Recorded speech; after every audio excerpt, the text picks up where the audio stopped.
My fiancée demanded I gift her parents a share of my business before our wedding. When I refused, she threatened to leave me, so I beat her to it. I, 33M, run a small but thriving tech consulting firm I started from scratch. For years, I poured my heart into it. Late nights, personal sacrifices, no vacations, to build something stable. Now, I was engaged, set to marry a woman I believed understood hard work. We'd known each other for 2 years, and at first, I admired her ambition and style. I thought we shared the same values: independence, respect, and fairness. But I discovered too late how wrong I was. About 3 months before the wedding, while finalizing guest lists and sorting through vendor contracts, my fiancé brought up something odd. We were sitting at the kitchen table, going over flower arrangements, when she said casually, "My parents have been so supportive of our relationship. Don't you think we should thank them more substantially?" I looked up, confused. We already invited them on that trip last month, and I bought them a nice anniversary gift. "What do you mean more substantially?" She leaned forward, tapping her perfectly manicured nails on the table. "I'm talking about the business. Maybe you could give them a small share. It would be a lovely gesture." I blinked, stunned. "A share of my company? Why would I do that?" Her expression tightened.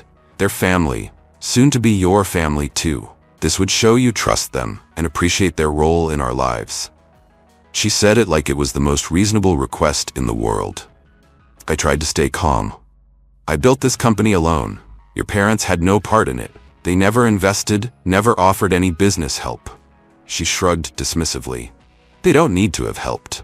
It's about respect. They've always dreamed of being part of something successful. It's a wedding gift from you to them." I realized then her sense of entitlement ran deeper than I ever imagined. Shocked, I said, "This isn't normal. People don't just hand over shares of their business as wedding gifts. That's a huge deal. It has legal implications." Her smile vanished. "So you're refusing?" She tilted her head, eyes narrowing. "Think carefully. We're about to start a new life together. Don't you want harmony?" My stomach nodded. This was blackmail hidden behind a sweet tone. "I'm sorry," I said firmly. "No shares. I'll be generous in other ways, but not this." Her lips pressed into a thin line. "If you truly cared about me, you'd do it. My parents deserve this. They raised me, supported me. Now you can show your gratitude." She stressed the word gratitude, like I owed them something. I stood my ground. "They deserve respect, not a cut of my livelihood. This is my business, my hard work. I won't give it away." She rose from her chair, eyes flashing. "If you won't do this for me, what good is this marriage? I can't believe how selfish you are." In that moment, I realized just how toxic her demands were. She valued my business as a bargaining chip, not respecting my sweat and sacrifice. I knew this wouldn't end here. I braced myself for the battle ahead. Over the following days, tensions soared. She stopped discussing wedding details and instead bombarded me with guilt trips. "My parents are excited about our future. Don't you want them to feel included? Or do you really love me if you can't do this one thing?" I tried to reason with her, suggesting alternatives. Generous gifts, a beautiful family vacation, but she wouldn't hear it. The only gift that mattered in her eyes was a stake in my company. One evening, after a strained dinner, she dropped a bomb. "If you refuse to give my parents a share, I might have to reconsider marrying you." Her voice was icy, her gaze a challenge. My heart clenched. She was threatening to end our engagement over this absurd demand. Was I engaged to a partner or a ruthless dealmaker? I took a deep breath. "Are you serious? We're weeks from the wedding, and you'd throw it all away because I won't sign over part of my business?" She crossed her arms. "You talk about love, but you're not willing to sacrifice. My parents deserve to benefit from your success. It's not like you can't afford it." The entitlement stunned me. This isn't about money. It's about principle, trust, and fairness. Your parents did nothing to earn a stake. Do you think I'm just a bank account for you and them? Her lips curled. "If that's how you see it, maybe we shouldn't get married. Maybe I should find someone who values family more." The arrogance in her tone was unmistakable. I realized she never saw my business as mine. She viewed it as an asset she could manipulate. If she was like this now, what future would I have with her as my wife? A lifetime of demands, threats, and betrayals? I met with a lawyer friend the next morning. I explained the situation, my fiancé demanding I gift part of my LLC to her parents. My lawyer's eyebrows rose. That's a huge red flag, he said. If she's already making these demands now, imagine what happens after marriage. Legally, transferring shares would complicate everything. If you divorce later, her parents might remain partial owners. Don't do it. I nodded, resolve hardening. I decided I wouldn't just refuse, I'd protect myself. If she ended the engagement, so be it. But I wouldn't wait for her to leave me. I'd take control. I started preparations quietly. Updating legal documents, ensuring my business shares remained solely in my name, setting aside personal finances in separate accounts. The following night, she confronted me again. So, have you changed your mind? She asked, tapping her foot. I shook my head. No, I'm not giving them anything. Her eyes narrowed. Then I'm done. I can't marry someone who doesn't respect my family. She turned as if to leave the room triumphantly. But I spoke calmly. Don't bother. I've decided to call off the wedding myself. We're over. She spun around, shocked. I'd beaten her to it, refusing to be cornered. Now I would watch her face the consequences of her entitlement. She stared at me, stunned. You're ending it? Her voice wavered, as if she expected me to beg her not to go. Instead, I was the one walking away. The shift in power unsettled her. But we've planned everything, venues, invitations. You can't just back out. I laughed humorlessly. You threatened to leave if I didn't cave. Now I'm calling your bluff. I won't be blackmailed into giving away what I built. The wedding's off. Panic flickered in her eyes. She tried another angle. Tears. I was just trying to secure our future, to bring our families closer. Her voice quivered, but I saw through it. This wasn't remorse, it was desperation. We can talk this through, she pleaded. I stood firm.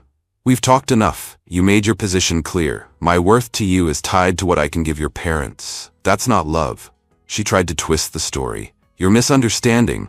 It's a cultural thing. My parents expected a gesture. I shook my head. If it was just a gesture, why threaten to break up? This was extortion, not culture. Facing that truth, her mask slipped. Fine, she hissed. I was testing your loyalty, and you failed.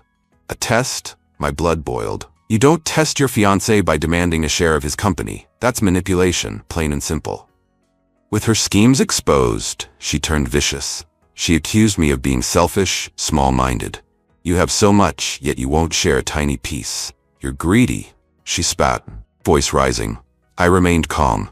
Greedy? I built that company alone. I owe your parents nothing. Your attempt to strong-arm me proves who's greedy. I escorted her out of my house that night. She screamed threats. You'll regret this. I'll tell everyone you abandoned me, that you're a liar. I shrugged. Tell whoever you want. I've documented your demand and threats. If you try to tarnish my reputation, I have evidence. I'd recorded some of our conversations, just in case. Legal advice suggested it was allowed since I was part of the conversation. It was insurance against her false accusations.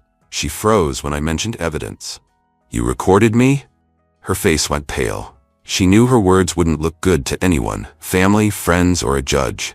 The next few days were chaotic. She tried contacting my relatives, crying that I'd mistreated her.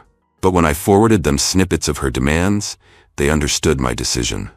Mutual friends reached out, shocked by her audacity. Some sympathized with her, but most, upon hearing the full story, sided with me. In desperation, she came back to my door, sobbing, I'm sorry. I was pressured by my parents. They wanted a share, said it was normal. I love you. Don't leave me. This sudden change of tune left me cold. If you truly loved me, you wouldn't have threatened to walk away over money. She fell to her knees, begging forgiveness, tears streaming. But it was too late. I wouldn't be her pawn. As I watched her plead, I felt no triumph, only relief. I dodged a lifetime of manipulation. I told her firmly, we're done. I won't be marrying you, and I don't trust you anymore. She tried clutching my hand, but I stepped back. Leave now, I said quietly, and don't contact me again. She retreated, sobbing, realizing her entitlements cost her everything. My trust, the wedding, her imagined future sharing my success. The finality of it weighed heavily in the silence after she left. But I felt lighter, free of a toxic bond that would have choked me eventually. Legally, I faced no major aftermath. We weren't married yet, so no common property to dispute. The business remained mine, untangled by her grasping hands. I filed a cease and desist through my lawyer, warning her not to defame me.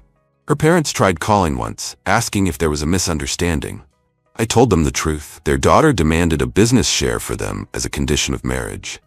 They stuttered excuses, but I ended the call. My life, my company, my boundaries, none of it was up for debate. In the weeks that followed, I focused on my work, my team, and my own well-being. Some friends confided that she was spreading partial truths, saying I was controlling, stingy, but I had enough proof to clear my name if needed. The rumors died down when people realized she had no evidence, just bitterness. I learned a valuable lesson. Love doesn't require surrendering one's hard-earned achievements to please others. A real partner supports and respects boundaries, not tries to pry wealth out of you. I dodged a bullet by refusing her ultimatum and taking action first. Ultimately, I emerged stronger, cautious, but not bitter.